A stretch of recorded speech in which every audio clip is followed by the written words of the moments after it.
ஆஸ்திரேலிய கூட்டாட்சி அரசாங்கத்தால் மாணவர் விசா சட்டங்களில் செய்யப்பட்ட சமீபத்திய மாற்றங்கள் தங்களை எதிர்மறையாக பாதிக்கும் என்று பல சர்வதேச மாணவர்கள் கவலை தெரிவித்துள்ளனர்.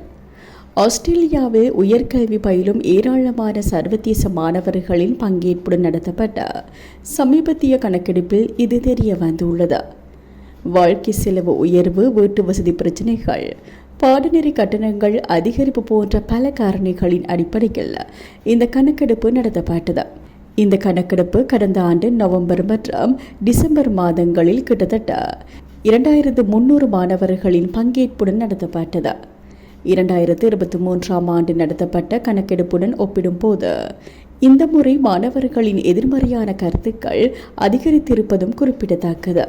இருப்பினும் சீர்திருத்தங்கள் இருந்த போதிலும் ஆஸ்திரேலியாவில் உயர்கல்வி குறித்து தாங்கள் நம்பிக்கையுடன் இருப்பதாக பெரும்பாலான கணக்கெடுப்பு பதிலளித்தவர்கள் தெரிவித்தனர். படிப்புகளை முடித்த பிறகு நாட்டிலேயே தங்கி வேலை தேடுவது அவர்களின் தீவிர நம்பிக்கையாக மாறியுள்ளது. இதற்கிடையில் வரவிருக்கும் கூட்டாட்சி தேர்தல் உள்ளிட்ட அரசியல் பிரச்சினைகள் காரணமாக மாணவர் விசா விதிமுறைகள் மாற்றத்திற்குட்பட்டிருக்கலாம் என்ற கருத்தை கணிசமான எண்ணிக்கையிலான மாணவர்கள் வெளிப்படுத்தியுள்ளனர் என்பது குறிப்பிடத்தக்கது.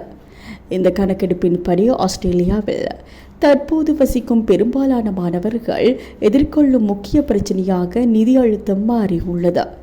வேலையின்மை மற்றும் வீட்டு வசதி பிரச்சினைகள், உளவியல் பிரச்சினைகள் மற்றும் ஆங்கில மொழி பிரச்சினைகள் ஆகியவையும் அவர்கள் எதிர்கொள்ளும் நெருக்கடிகளில் அடங்குகின்றன.